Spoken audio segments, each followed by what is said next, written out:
Telah menerima aspirasi dari pekerja Misdap dan tadi kami sudah melakukan koordinasi dengan pihak Misdap dan didapatkan hasil bahwa pihak Misdap akan segera menstop PHK. Perusahaan dikabarkan tengah bersiap melakukan pemutusan hubungan kerja (PHK) massal dalam 3 bulan ke depan. 10 perusahaan terdata memiliki pekerja sekitar 9.000 orang. Sinyal ini diungkap Presiden Konfederasi Serikat Pekerja Indonesia (KSPI) sekaligus tokoh partai. Halo, bersama kami lagi di sini Tokopedia. Selamat datang di ruang diskursus kita, tempat di mana ragam perspektif beradu untuk memperdalam pemahaman. Bayangkan, Anda disuruh berjalan di atas tali setinggi gedung 10 lantai. Wah, ngeri juga ya. Banget kan? Nah, bagi pegawai kantoran atau pekerja formal, ada jaring pengaman besar dan tebal di bawahnya. Kalau mereka jatuh sakit atau saat menua, jaring itu sudah disiapkan oleh perusahaan dan regulasi negara. Tapi buat pekerja informal, jaring itu nggak ada. tepat sekali. Bagi 84 juta pekerja lepas, pekerja kreatif, sampai mitra ojek online di luar sana, jaring itu rasanya fiktif. Jadi hari ini kita akan berdebat secara mendalam soal ini. Di tengah pusaran ekonomi gig dan ketidakpastian, siapa sih yang sebenarnya paling bertanggung jawab dan mampu memasang jaring itu? Pertanyaan yang berat. Memang, kita akan membedah rentang waktunya, mulai dari mereka awal berkarir, lalu masuk masa pertengahan alias generasi sandwich, sampai ke masa tua mereka. Apakah ini butuh intervensi negara secara masif, atau justru kemandirian finansial dari pekerja itu sendiri yang jadi kunci? Realitas di atas tali yang Anda sebutkan tadi memang sangat menakutkan ya. Dan saya rasa kita berdua sepakat bahwa kerentanan pekerja informal ini adalah sebuah krisis nyata, bukan cuma isapan jempol. Betul, sepakat soal itu. Tapi pertanyaan sentralnya bukan sekedar siapa yang idealnya menolong, melainkan instrumen apa yang paling realistis untuk menjamin keselamatan mereka dari awal karir sampai usia senja. Posisi saya di sini jelas, di tengah keterbatasan fiskal negara dan sifat pekerjaan informal yang tak menentu, disiplin tabungan individu dan literasi keuangan adalah instrumen keselamatan yang paling masuk akal. Ya, saya paham arahnya ke sana. Tapi posisi saya cukup jelas juga. Intervensi dan regulasi struktural dari negara adalah fondasi yang mutlak. Kita ini bicara tentang kelompok pekerja yang hidup dalam volatilitas pendapatan harian loh. Volatilitas yang lumayan ekstrim ya? Sangat ekstrim. Mengharapkan mereka untuk membangun jaring pengamannya sendiri di tengah sistem kemitraan yang secara struktural memang meminggirkan hak mereka, itu rasanya terlalu utopis. Negara harus mengambil alih tanggung jawab arsitektur ini. Oke, saya sangat menghargai niat baik dari intervensi struktural itu, tapi kita harus berpijak pada batas kapasitas fiskal negara kita kan? Pekerjaan informal itu sifatnya cair.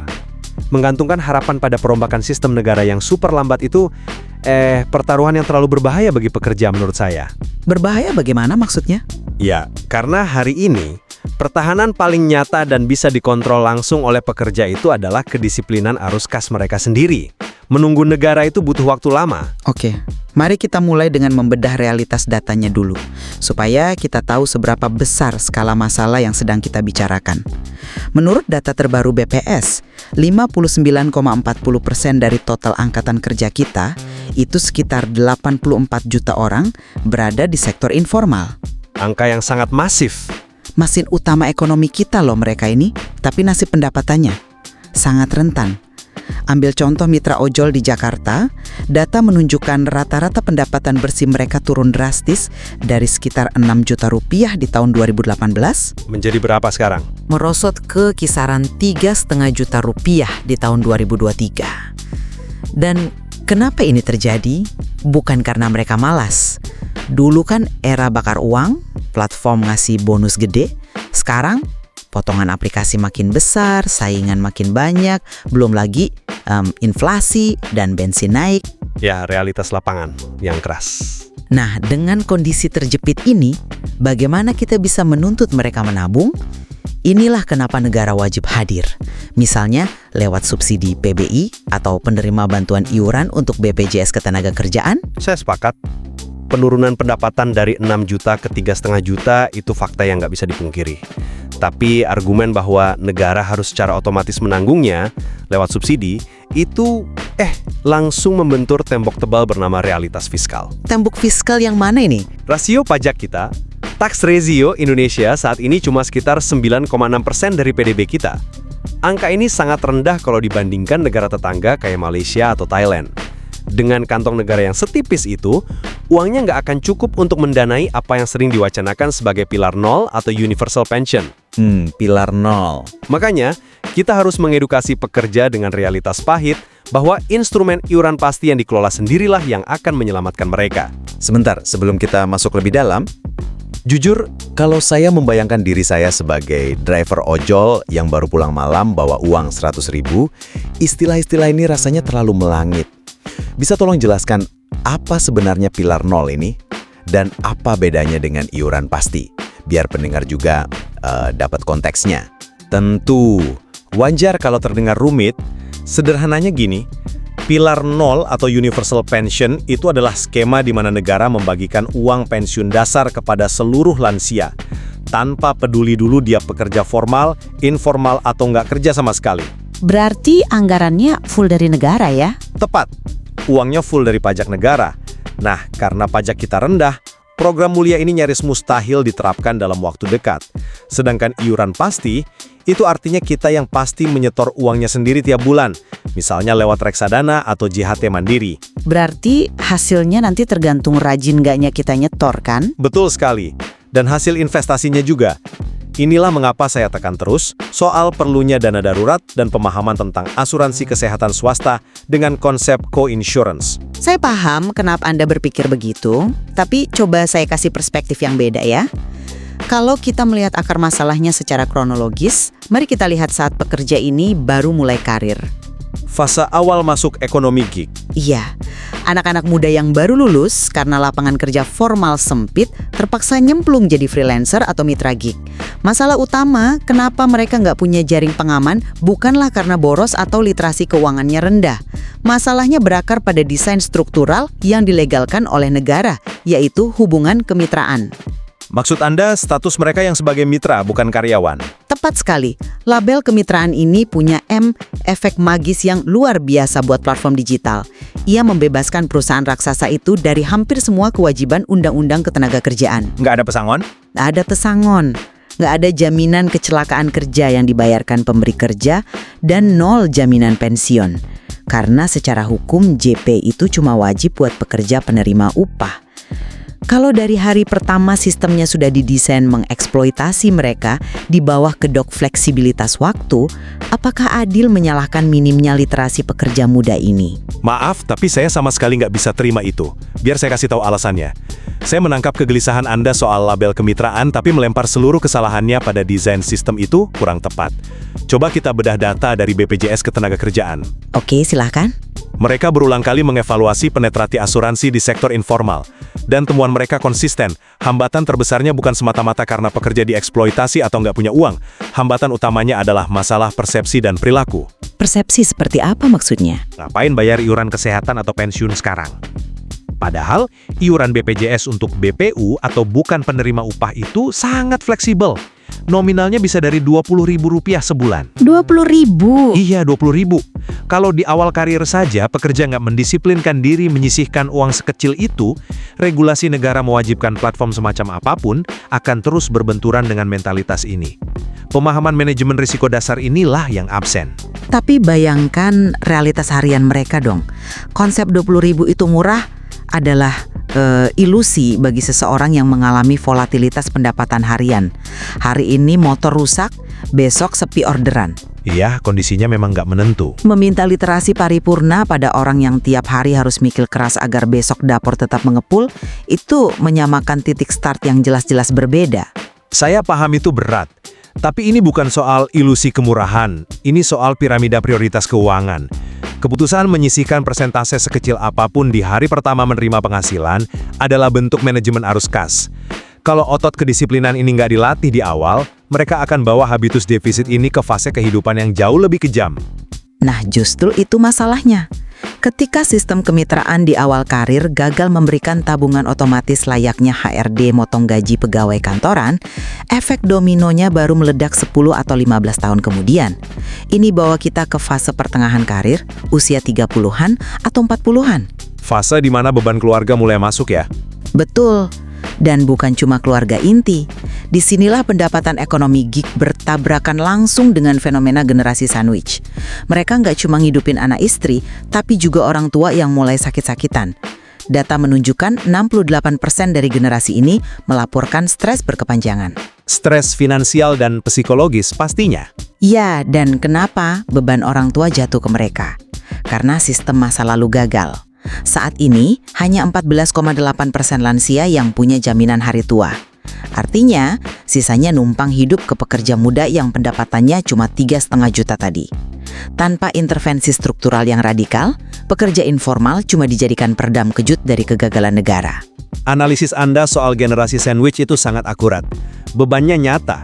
Tapi itu poin yang menarik. Mari kita lihat desainnya. Katakanlah, negara membangun brankas raksasa berupa JHT atau jaminan hari tua. Masalah perilakunya adalah banyak individu memandang JHT bukan sebagai dana hari tua. Lalu sebagai apa? Sebagai tempat parkir uang sementara. Setiap kali pindah kerja atau butuh uang cepat, brankas JHT ini dibongkar, ditarik uangnya. Ya kan karena mereka terdesak kebutuhan darurat. Tentu, tapi artinya brankas itu akan benar-benar kosong saat pensiun. Disinilah saya kembali pada kontrol individu. Pekerja di usia ini harus pegang aturan emas pengeluaran uang, kayak metode 50-30-20. Dan buat asuransi orang tua, mereka harus melek opsi swasta dengan sistem co-insurance. Sebentar, mari kita bedah satu-satu karena ini penting banget. Anda menyarankan co-insurance asuransi swasta untuk kelas menengah informal. Prakteknya di rumah sakit gimana? Apakah artinya keluarga tetap harus merogoh kocek kalau orang tuanya masuk ICU? Ya, betul. Co-insurance itu kan konsep berbagi beban klaim. Misalnya, polisnya menyatakan co-insurance 10%. Kalau tagihan 100 juta, asuransi bayar 90 juta, pekerja bayar 10 juta. Memang ada beban awal, tapi ini bikin premi bulanannya jadi sangat murah dan masuk akal untuk kantong pekerja mandiri. Ketimbang rumah disita untuk bayar rumah sakit kan? Masuk akal sih mekanismenya. Tapi saya mau mengkritisi keras soal solusi 50-30-20 Anda tadi. Anda bicara persentase seolah-olah freelancer atau ojol punya kue pendapatan yang ukurannya sama tiap bulan. Maksudnya kuenya berfluktuasi. Aturan 50-30-20 itu mensyaratkan kue utuh yang solid. Bagi freelancer, bulan ini kuenya mungkin sebesar martabak karena dapat proyek besar. Tapi bulan depan, mereka cuma dapat remah-remahnya saja.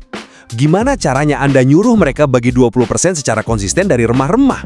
Nah, itulah sebabnya mereka membongkar laki JHT. Bukan karena bodoh finansial, tapi karena negara nggak sediain jaminan kehilangan pekerjaan buat pekerja BPU. Menyalahkan literasi pekerja dalam situasi ini sama saja menyalahkan korban atas banjir karena tanggulnya nggak pernah dibangun. Saya nggak pernah menyalahkan niat mereka buat bertahan hidup. Yang saya kritisi itu kesalahan naruh instrumen. Soal analogi kue tadi, justru karena sering jadi remah-remah, penghitungan 50% kebutuhan hidup itu harus pakai rata-rata penghasilan terendah mereka, bukan pas dapat proyek gede. Disitulah fungsi literasi. Dan soal bongkar laci JHT, saat krisis laci yang harusnya dibongkar itu dana darurat. Idealnya 6-12 bulan pengeluaran rutin, bukan laci pensiun. JHT yang dicairkan dini itu membunuh compounding interest atau bunga majemuk. Uang yang harusnya berlipat ganda, lenyap semalam. Kegagalan membedakan laci darurat dan laci hari tua ini murni PR keagenan individu. Tapi gimana mereka bisa punya dua laci yang rapih kalau lemari keuangannya aja sangat sempit? Ini yang bikin saya ngeri kalau kita lihat ujung dari garis waktu mereka. Di awal karir terjebak kemitraan, di pertengahan habis diperas buat generasi atasnya. Lalu apa yang terjadi saat mereka tua? Saat fisik udah nggak sanggup, atau saat akun ojol mereka diblokir karena batas usia? Itu fase kemunduran fisik absolut. Pendapatan berhenti sama sekali. Tepat. Dan ini bom waktu yang sudah berdetak. Kemenkeu memproyeksikan 100 juta warga kita terancam nggak punya tabungan pensiun di tahun 2038. 100 juta. Dan di tahun itu bonus demografi kita berakhir. Kita masuk era negara menua. Angka yang sangat mengkhawatirkan. Makanya, negara nggak bisa cuma berdiri di pinggir lapangan dan bilang, literasi mereka kurang. harus ada reformasi arsitektur multipilar. Mungkin mirip GPF Live di Singapura. Nyetor iuran ke pemerintah untuk dikelola kan? Betul. Dalam konteks informal kita, negara harus bangun akun perlindungan portable yang melekat pada NIK pekerja gig. Jadi mau nge-Gojek, nge-Grab, atau jadi desain grafis, akun ini terus hidup. Ada subsidi silang dari negara, iuran mandiri pekerja, dan, ini yang penting, mewajibkan platform ikut menyetor ke akun tersebut. Dicairkannya sekaligus nanti? Nggak boleh. Uang ini harus dicairkan secara anuitas bulanan seumur hidup, pakai pendekatan manfaat pasti, biar nggak habis dipakai hajatan. Pendekatan manfaat pasti itu yang pencairannya dijamin angkanya tiap bulan, nggak fluktuatif ngikutin pasar investasi. Benar? Sangat benar. Lansia terima jaminan, katakanlah 2 juta sebulan secara ajak. Inilah arsitektur yang menyelamatkan warga. Itu argumen yang sangat meyakinkan, tapi apa Anda sudah mempertimbangkan implikasi makroekonominya di dunia nyata? Implikasinya jelas, pemerataan kesejahteraan perlindungan. Bukan. Implikasinya adalah krisis pembiayaan antar generasi. Sistem multipilar yang menggaransi manfaat pasti, itu butuh model fully funded system. Rasio pajaknya harus masif. Kita ini negara berkembang. Kalau negara memaksa menanggung garansi pensiun puluhan juta orang sementara uang pajaknya nggak ada, pemerintah akan terpaksa ngutang gila-gilaan. Tapi kan demi warganya. Ya, tapi dampaknya akan menciptakan generational burden. Anak cucu kita di masa depan yang diperas pajaknya buat nutupin utang sistem hari ini. Solusi yang lebih realistis dan adaptif itu pengembangan dana pensiun mikro. Tunggu, dana pensiun mikro? Apakah ini cuma bentuk lain dari tabungan bank biasa? Bukankah ujung-ujungnya melempar tanggung jawab kembali ke pundak pekerja mandiri? Justru disitulah letak kekuatannya, memberi mereka otonomi. Beda dengan bank biasa, sistem mikro ini sangat fleksibel. Pekerja informal kan nggak ada aturan pensiun umur 55. Melalui sistem ini, uang mereka diinvestasikan, tapi sebagian porsinya didesain bisa ditarik terbatas untuk kebutuhan real. Misalnya pendidikan tinggi anak, yang ironisnya adalah cara tradisional masyarakat kita berinvestasi jangka panjang. Atau buat ibadah umroh mungkin? Betul. Sementara dana intinya tetap berputar mengalahkan inflasi, peran negara di sini cukup jadi wasit dan penyedia infrastruktur aplikasinya, bukan jadi sugar daddy atau nyedot APBN. Tapi menyandarkan hari tua pada otonomi murni ini fatal. Kalau tabungan mereka tergerus inflasi tajam atau salah alokasi investasi gara-gara minim edukasi, siapa yang disalahkan? Pasar bebas.